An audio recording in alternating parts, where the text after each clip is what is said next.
Saudações, senhores. Hoje quero tratar de um tema que tem o seguinte título: Como as neuroses são construídas quando você não se direciona ao seu próprio propósito. A denominação, vou utilizar Jung aqui, puxando mais de correntes gregas, que é o daimon, é uma força interior que todo indivíduo possui, ou ao menos deveria ter consciência que possui. É o direcionador de um propósito íntimo, na maioria das vezes ainda não descoberto, e que se tarda no processo de desenvolvimento deste mesmo propósito, as neuroses são a consequência desta ignorância. Mais do que tudo, o daimon, esse seu conselheiro interior, a que alguns possam chamar de intuição, outros chamam de inconsciente, mas esse propósito está muito bem fundamentado através de uma demonstração bem simples no seu dia.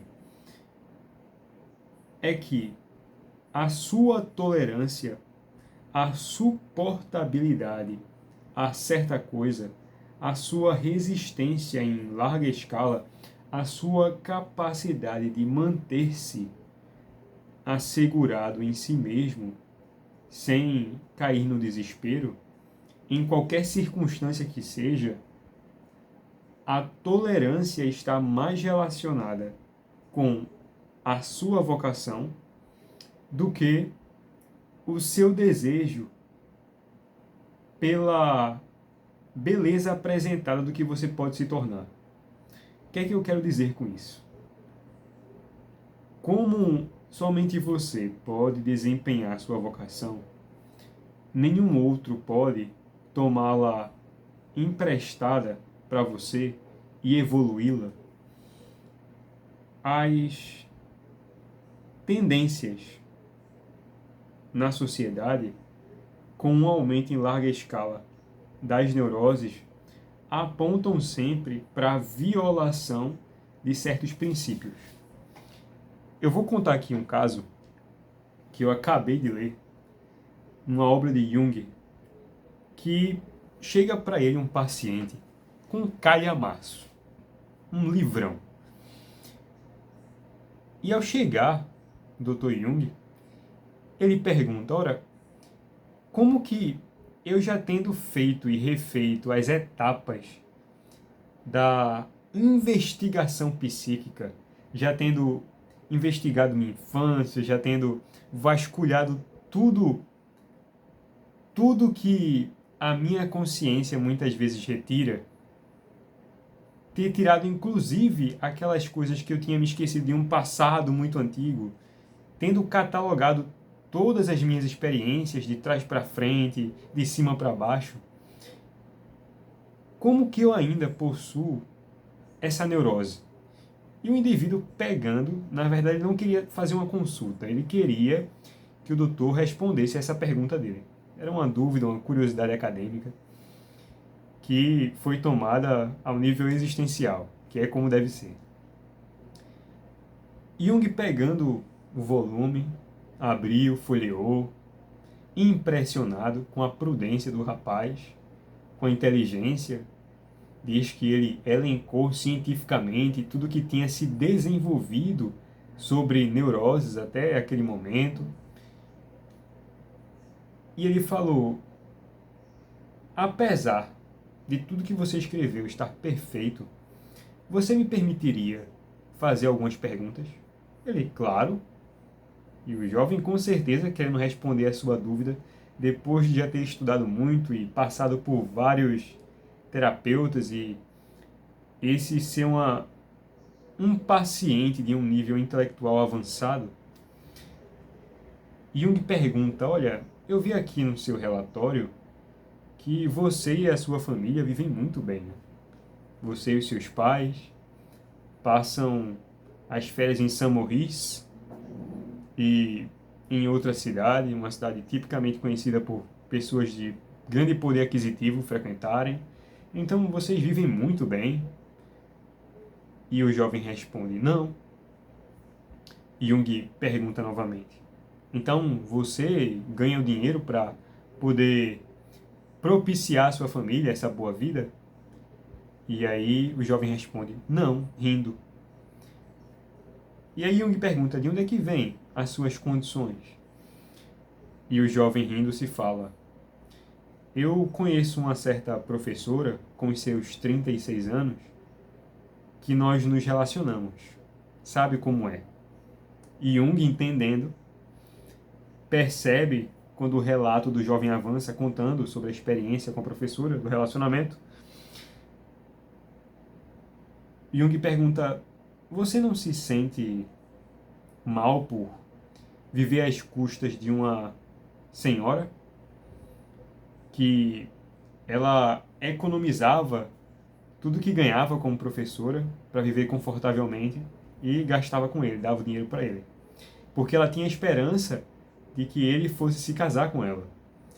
E o jovem, rindo-se, fala, não, o que é que essa questão tem a ver com a minha neurose? Afinal, tanto eu quanto a senhora, a professora, nós tínhamos conversados e duplamente, né?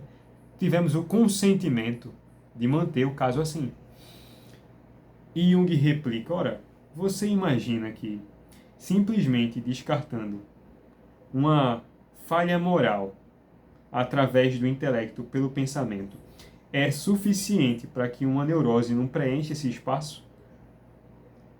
Porque somente criminosos conseguem ter uma infinita maleabilidade do pensamento a não ser impactado existencialmente pela injustiça.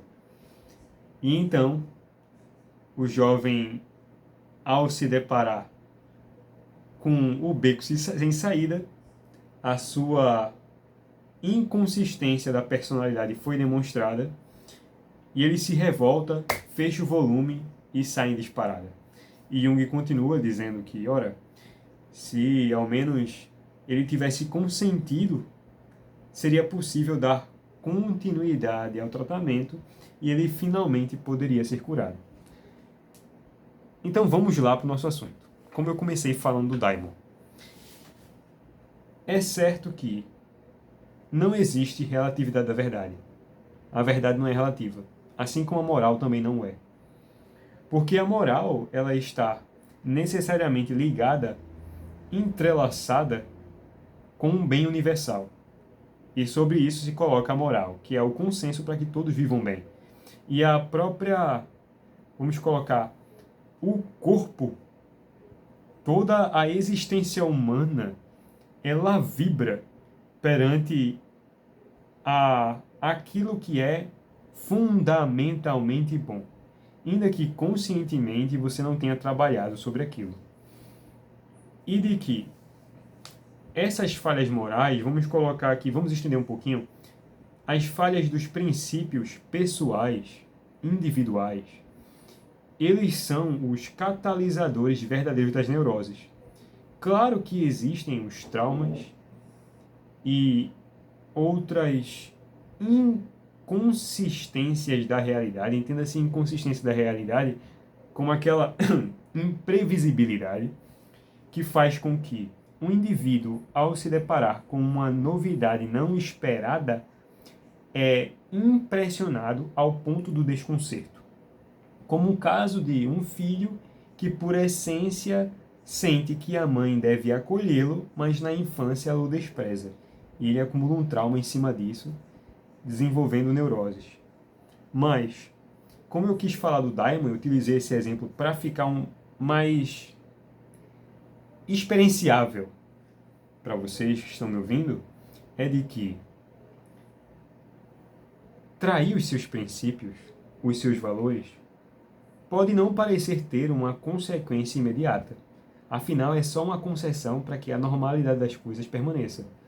A boa frequentação, a boa convivência e você consente num certo momento para manter aquele diálogo afável, amável, mas que internamente há uma roda imantando tudo ao redor como um buraco negro, sugando toda a energia, força vital que você poderia bem usar para criar, construir o caminho para onde você, no momento, concebe que é o seu destino. É a maior devoradora da força humana. É você conceder ao outro a autoridade de adormecer os seus princípios, de devorar os seus princípios, de abandonar. E o problema disso é que, como não há um trabalho consciente, Jung vai dizer que depois da anamnese, é aí que se deve empregar a análise do inconsciente. A análise do inconsciente não é em primeiro momento. E como eu não quero falar de teoria aqui, isso não é a proposta do canal. Apesar de eu ser um acadêmico de psicologia, não é meu interesse aqui. Eu quero falar da realidade, da experiência, pegando a literatura e utilizando como base alguns escritos. E colocando a experiência, que é o que importa. A anamnese é simplesmente o momento em que o terapeuta, olhando para o paciente, vasculha juntamente com ele o que está ali patente na consciência, através da confissão. Mas como as neuroses possuem as suas máscaras para ocultar-se, e muitas vezes o paciente, aquela pessoa, você que está em sofrimento, muitas vezes tem um problema, mas não consegue entender de onde ele vem, é porque as máscaras que as neuroses usam obstruem o caminho da clareza. Então você muito bem, você sente de onde vem o sofrimento, você sabe que ele parte dali, que ele emerge, ele sobe com o sol e se põe no outro lado, mas você não sabe como é que ele chega perto de você. Você já viu aquela, ou você já experienciou quando era pequeno, brincando na rua com seus amigos, que você sai correndo, toca na campainha do vizinho, e aí vocês correm até que o vizinho abre, olha, não vê ninguém, e você faz isso várias vezes até que o vizinho se irrite. É basicamente assim. A neurose vem, toca a sua campainha e corre. E aí você imagina, mas cadê? Eu não estou vendo.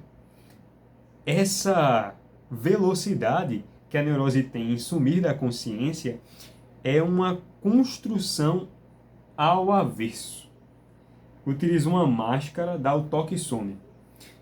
E você fica se perguntando, mas para onde foi? De onde vem? Por que que eu mesmo sabendo que indo até certa situação, me pondo naquele contexto, eu vou sentir aquilo, mas no momento que eu estou, eu me sinto bem. E eu só começo a sentir-me pesaroso quando depois daquela interação, daquela convivência, daquela experiência, eu elaboro. É aí onde eu quero tocar, que é a parte do daimon. O daimon em si, Jung vai dizer que era um guia que desde pequeno, apesar das circunstâncias, o impelia para que chegasse no seu destino. Sócrates falava que tinha um daimon.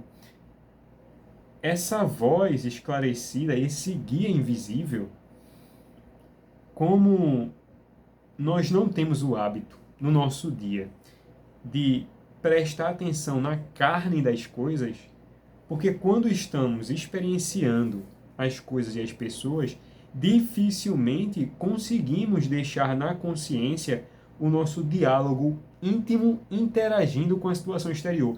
É extremamente difícil, porque você precisa de uma atenção sobre si mesmo, sobre suas emoções, uma atenção ao seu pensamento, uma outra atenção na construção da linguagem para expressar o que você está vendo, o que você está pensando, a ponto de também deixar ali fisgado, separado o que você está sentindo, você está analisando, enquanto você interage. É muito difícil, é extremamente exigente, mas é extremamente necessário que você desenvolva isso. E eu estou aqui para ajudar você. Agora, quando estamos em interações sociais, com um amigo, uma amiga, um familiar seu, alguém que você ama, quando você está naquela companhia, você esquece de si mesmo para se sentir no outro. E esse eu que você toma emprestado, que é dado pelo outro, é um aspecto que somente ele sabe tocar em você. Como somente ele sabe as notas que despertam aqueles sentimentos, aquelas percepções, e você se sente vivo, ou você se sente desafiado. Mas nada mais, aquilo é uma concentração externa da água que você já possui. Por isso que é muito comum irmos às frequentações das pessoas não para tomar o fardo delas, mas para que elas tomem dos nossos. Elas recebam as nossas cargas.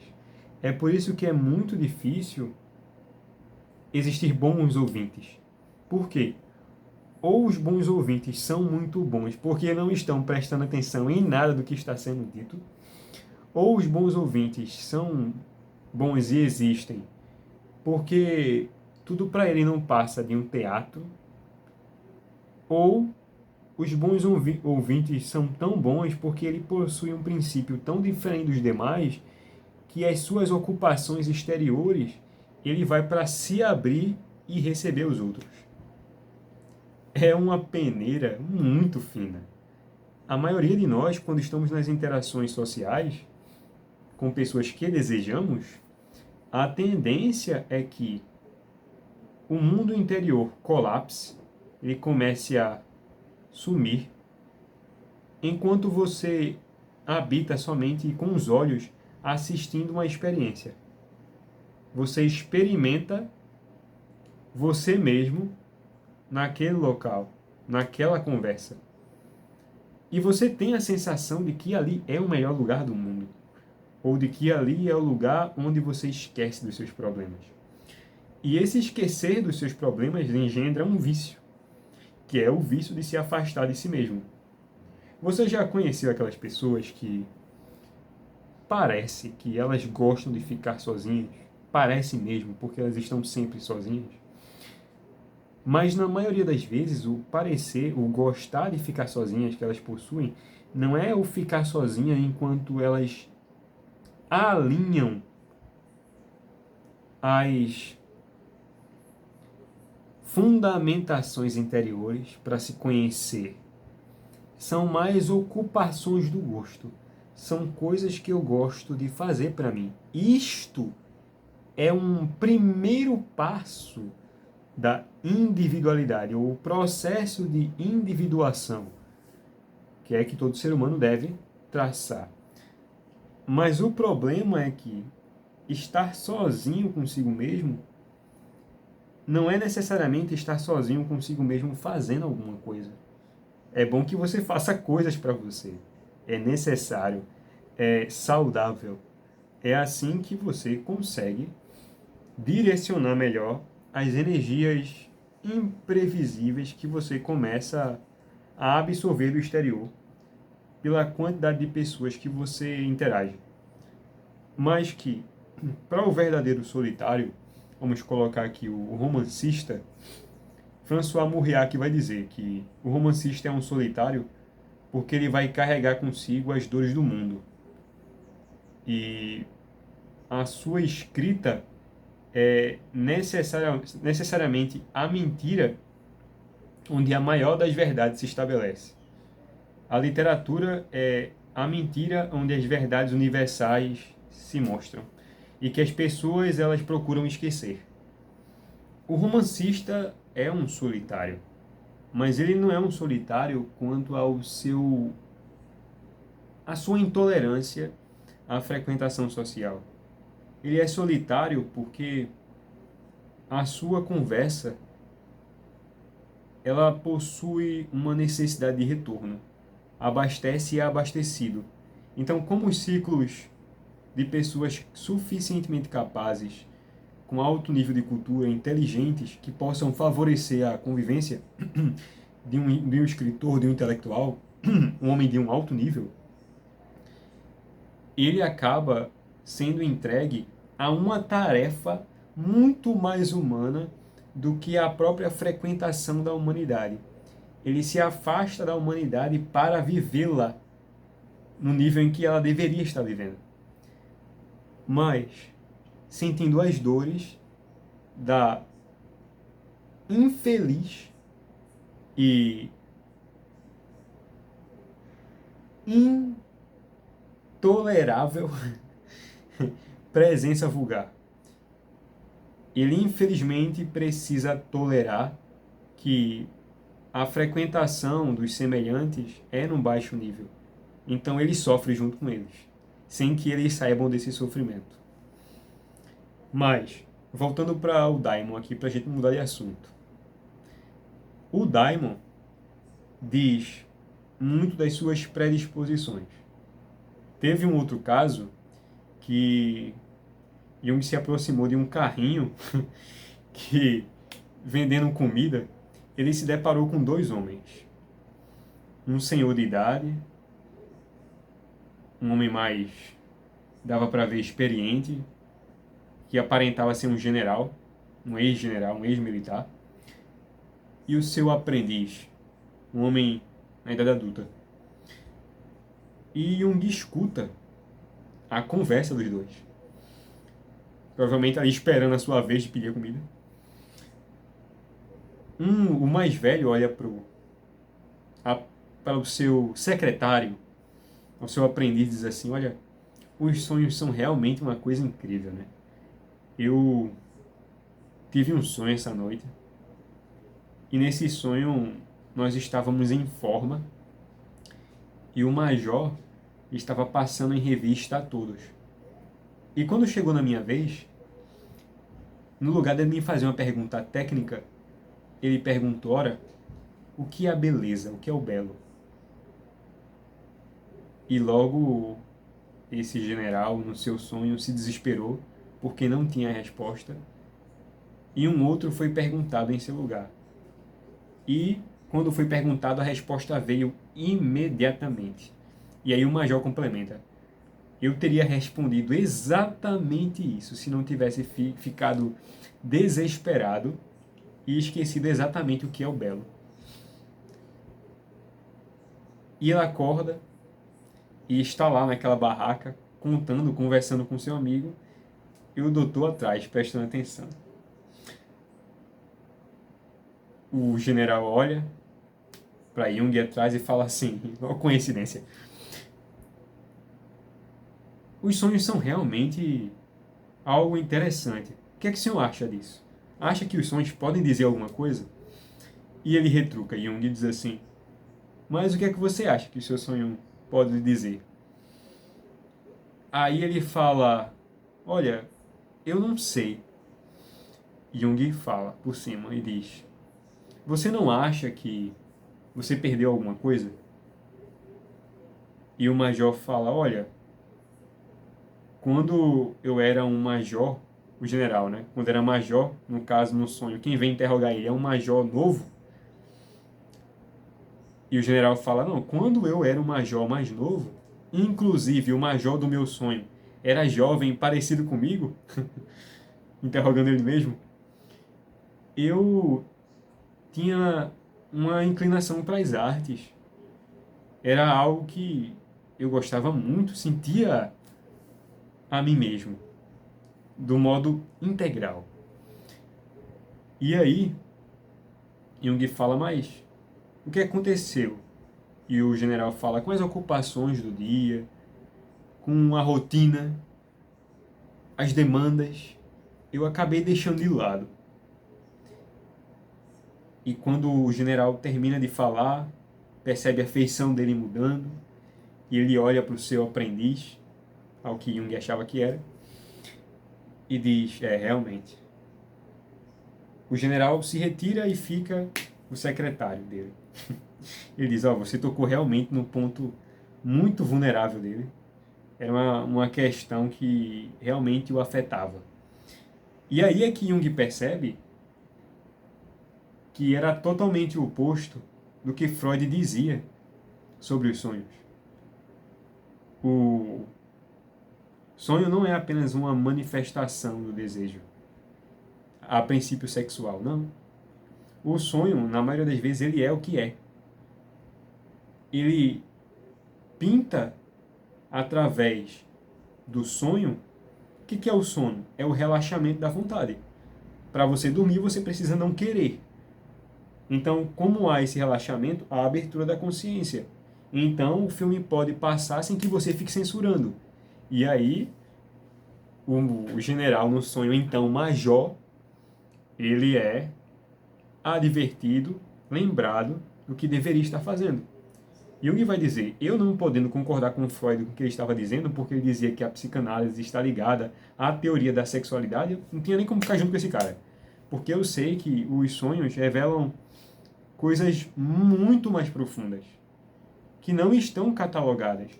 Inclusive, ele dá a dica, olha, quando você for atender as pessoas, for escutar o sonho das pessoas, para de querer colocar na teoria e preste atenção na demonstração do sonho. Claro que, às vezes, o sonho vai estar envelopado, mascarado, disfarçado, revestido de outras aparências que você vai precisar quebrar para poder reconstruir.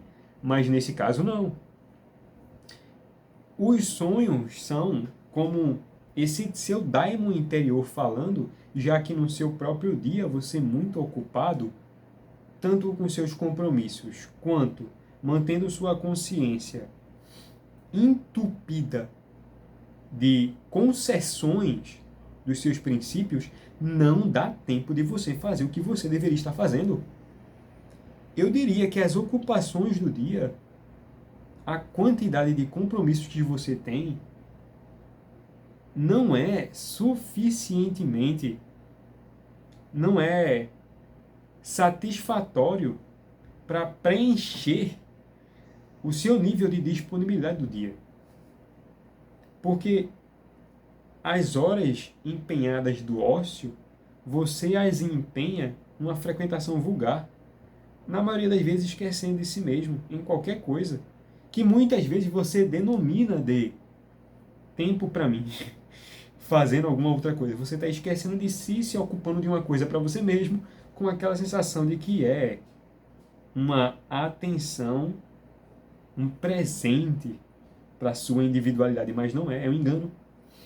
E o seu daimon encontra a brecha do sonho para falar. Então, se você tem muitos sonhos, principalmente sonhos extremamente específicos, muitas vezes colocados em ambientes fantásticos ou em construções que parece que um escritor pegou e as criou, é bom que você as anote, principalmente se repete.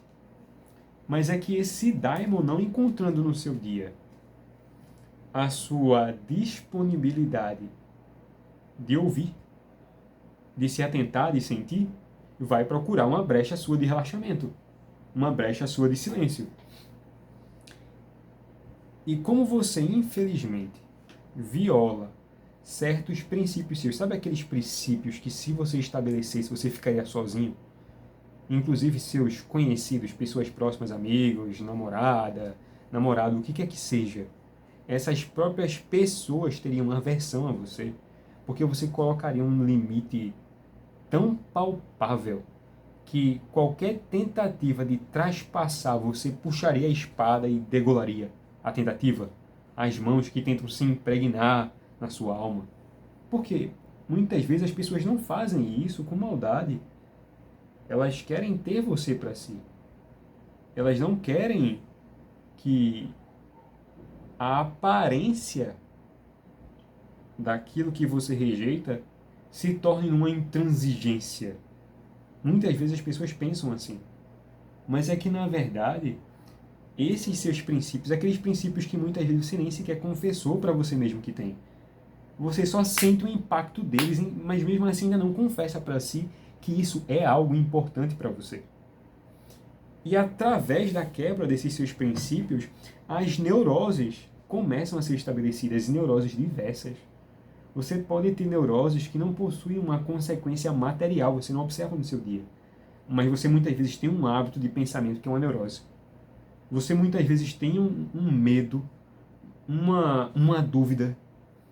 O próprio ato de duvidar com consistência é uma neurose. Porque Você não segura em nada da realidade, porque nada chega para você de uma forma aberta e sincera. Existem diversas possibilidades de neurose. E neuroses tais que inclusive um clínico não conseguiria perceber, mesmo sendo alguém extremamente formado. Não importa a teorização da realidade, importa se o indivíduo, o homem de estudos, esteja com um olhar afiado para pegar as nuances propositadamente confusas para poder germinar as neuroses. As neuroses se camuflam, vamos colocar assim, para que elas possam ganhar mais estrutura e corpo e depois, através de um parasitismo, dominar o indivíduo, a estrutura completa, transformando um zumbi. Essa sua incapacidade de escutar o seu daimon, a sua voz interior, os seus princípios, vai fazer com que muitas vezes você confunda uma aparência de realização com um propósito. Porque você transforma uma necessidade em uma finalidade. Que é, vamos dar um exemplo, vamos supor que você tenha inclinação para música, mas por conta de necessidades, exigências da vida, você acabou indo fazer uma formação, e nessa formação você tem essa visão de sucesso, mas é a duras penas que você consegue aquilo. E o seu próprio processo de autorrealização, vamos colocar até na questão humanista, ele é muitas vezes contestado quando você sente que está empurrando uma pedra em cima de uma montanha. A própria não aceitação dos seus princípios, dos seus propósitos, da forma como ele se apresente, ainda que aparentemente não lhes entregue nenhuma recompensa, é necessariamente a sua única alternativa para se preservar a longo prazo das neuroses, dos sofrimentos psíquicos. Muitas vezes você tem muita ansiedade, né? Você tem passado por episódios de depressão que você já foi para terapeuta, para psicanalista, já falou com amigos, já falou com todo mundo, já tentou fazer de tudo, já tentou mudar de área e nada adianta. Você está preso, enganchado em um submundo interior da qual você não consegue sair dessa penitência.